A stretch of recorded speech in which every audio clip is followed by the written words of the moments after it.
আসসালামু আলাইকুম প্রিয় ফুটবল ফ্যান্স। সিজনের মাঝপথে এসে এই সময়টাতে ম্যানচেস্টার সিটি একমাত্র ক্লাব যারা কিনা ট্রান্সফার মার্কেটে একটা বড় অঙ্কের বিনিয়োগ করেছে এবং আপনারা নিশ্চয়ই জানেন যে একের পর এক প্লেয়ার কিন্তু সাম্প্রতিক সময় ম্যানচেস্টার সিটিতে এসেছে। যদিও পারফরমেন্সে সর্বশেষ ম্যাচে একটা ভালো জয়, তবে তারপরও ম্যানচেস্টার সিটির ওভারঅল অবস্থা খুব একটা বেশি ভালো নয়। পেপ গার্দিওলা বেশ কয়েকজন গুরুত্বপূর্ণ প্লেয়ারকে ইনজুরির কারণে কিংবা নানা ইস্যুর কারণে হারাচ্ছেন, এই ধারাটা অব্যাহত আছে। তবে একই সঙ্গে ম্যানচেস্টার সিটির এই নতুন সাইনিংগুলো সম্পর্কে আলোচনা এই জন্য করতে হবে যে ম্যান সিটি এখানে ক্লিয়ার কাটভাবে ব্যাপারটা দেখিয়েছে, যেখানে অন্যান্য ক্লাবগুলোতে উইন্টার ট্রান্সফারে খুব একটা বেশি মুভমেন্ট দেখা যায়নি, সেখানে ম্যানচেস্টার সিটি বিনিয়োগটা কিন্তু করেছে। এবং এর আগেও একাধিক ভিডিওতে এই পূর্বাভাস সম্পর্কে আলোচনা করেছি। ম্যান সিটি গত সিজনটা যে ফাইন্যান্সিয়াল স্ট্যাবিলিটিতে শেষ করেছিল, সেখানে বড় অঙ্কের একটা কিন্তু প্রফিট ছিল এবং সে প্রফিটের একটা অংশ সরাসরি ম্যান সিটি এবারের উইন্টার ট্রান্সফার উইন্ডোতে বিনিয়োগ করতে পারবে, সারপ্লাসের একটা অংশ, সে জিনিসটা আগেও বলেছিলাম। তবে বিনিয়োগ ম্যান সিটি যে জায়গায় করেছে সেটা নিয়ে অনেক আলোচনা করার সুযোগ আছে। তবে প্রথমত আমাদেরকে যে জিনিসটা মাথায় রাখতে হবে, ম্যানচেস্টার সিটির এই বিনিয়োগগুলোর পেছনে এখনও পেপ গার্দিওলার স্পষ্টত একটা কিন্তু মন্তব্য আছে। এখনও পেপ গার্দিওলা ম্যানচেস্টার সিটিতে আছেন, এখনও ম্যান সিটির নতুন যে দিনের কথা বলা হচ্ছে, আগামী যে প্রজেক্টের কথা বলা হচ্ছে, যেখানে কেভিন ডি ব্রুইনা থাকবেন না, বার্নার্ডো সিলভার মতো অভিজ্ঞ প্লেয়াররা থাকবেন না, ডিফেন্সে যেখানে বড় রকমের পরিবর্তন অলরেডি চলে এসেছে, অলরেডি কাইল ওয়াকারের মতো প্লেয়ার নেই, সামনে আরও অনেক প্লেয়ার থাকবে না। এক্ষেত্রে বলা যায় যে এখন থেকেই ম্যান সিটি কিন্তু এই কার্যক্রমটা করছে এবং এটাকে পজিটিভলি আমি এই জন্য নিচ্ছি যে ম্যানচেস্টার সিটি আর এই সিজনের বাকি অংশের জন্য অপেক্ষা করেনি। ম্যান সিটি এই সিজনের বাকি 6 মাসে এই প্লেয়ারদেরকে আমার কাছে মনে হয় গেম টাইম যথেষ্ট দেবে। অর্থাৎ একটা যে ইন্টারমিডিয়ারি বা একটা অন্তর্বর্তীকালীন সিজন থাকে একটা দলকে ঢেলে সাজানোর, সেই সিজনটা নতুন করে আগামী সিজনে না নিয়ে গিয়ে ম্যান সিটি এখন থেকে সেই জিনিসটা চেষ্টা করছে।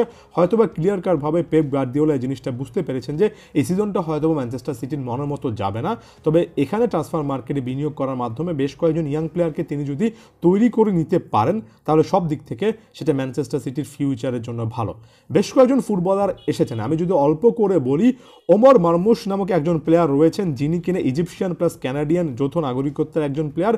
ফ্রাঙ্কফুর্ট থেকে এসেছেন, বুন্দেসলিগার ক্লাব, যেখানে গত সিজন থেকে লাগাতারভাবে গোল করে যাচ্ছেন এবং যারা মোটামুটি বুন্দেসলিগার খোঁজ খবর রাখেন কিংবা ওয়ার্ল্ড ফুটবলে উঠতি তারকাদের সম্পর্কে আলোচনাগুলো শোনেন, তারা এই প্লেয়ারটার নাম কখনো না কখনো শুনবেন। 25 বছর বয়সে এই প্লেয়ারটা বুন্দেসলিগাতে অর্থাৎ প্রিমিয়ার লিগে আসার আগে 17টা ম্যাচে 15টা গোল 10টা অ্যাসিস্ট, অর্থাৎ 17 ম্যাচে 25 গোলে কন্ট্রিবিউশন রেখে এসেছেন। একটা লম্বা সময় ধরে এর্লিং হল্যান্ডের রিপ্লেসমেন্ট এখানে নেই।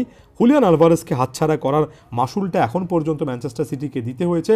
ওমর মারমুশ এখানে শুধুমাত্র যে এর্লিং হল্যান্ডকে রিপ্লেস করার জন্য, তাকে বিশ্রাম দেওয়ার জন্য একজন কি প্লেয়ার হবেন ব্যাপারটা এমন নয়। এর পাশাপাশি তার লেফট উইংয়ে খেলার অ্যাবিলিটি, অনেকগুলো জায়গায় খেলার যে একটা ভার্সেটিলিটি, সেটা ম্যানচেস্টার সিটির ফাইনাল থার্ডে যথেষ্ট কাজে লাগবে।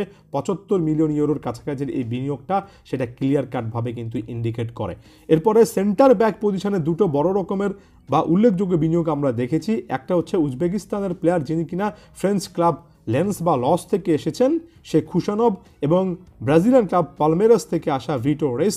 এর মধ্যে আমরা কিন্তু খুশানভ সম্পর্কে দেখেছি, তাকে ডেবু করতে দেখেছি এবং ক্লিয়ার কাটভাবে পেপ গার্দিওলা ফ্রেঞ্চ লিগে যে প্লেয়ারটা খেলেছেন ডিফেন্সে, এই অভিজ্ঞতা যে কাজে লাগবে 20 বছর বয়সী এই প্লেয়ারের ক্ষেত্রে, অর্থাৎ আব্দুল কদির খুশানভের ক্ষেত্রে অলরেডি সে কথাটা বলেছেন। এখন এখানে ফ্রেঞ্চ লিগে খেলার এক্সপিরিয়েন্সটা কেন কাজে লাগবে, কারণ ফ্রেঞ্চ লিগে সত্যি অর্থে ডিফেন্সের ফিজিক্যাল একটা স্ট্যাটাস আছে।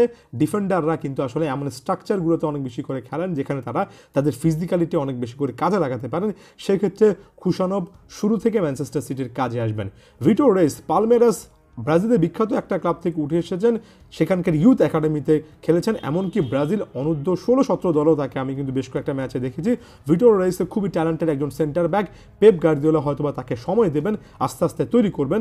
তবে এই মুভমেন্টগুলো যদিও 40 থেকে 35-37 মিলিয়ন ইউরোর অ্যামাউন্টটা নিয়ে অনেকে বলতে পারবেন যে বিশাল অঙ্কের আসলে বিনিয়োগ করা লেগেছে, তবে ওই দিক থেকে ভালো পেপ গার্দিওলা এখনই কিন্তু আসলে এই ট্রানজিশনটা করে ফেলতে চাচ্ছেন, এই সিজনের বাকি সময়টা কাজে লাগাচ্ছেন।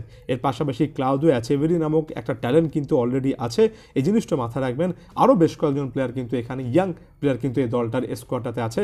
তাই পেপের এত নেগেটিভিটির মধ্যে, ম্যানচেস্টার সিটি এত হতাশাজনক সময়ের মধ্যে এই যে ইয়াং প্লেয়ারদেরকে নিয়ে কাজটা এই সিজনে শুরু হয়েছে, সেটা ক্লিয়ার কাটভাবে একটা অ্যাডভান্টেজ হয়ে থাকবে। ধন্যবাদ সবাইকে।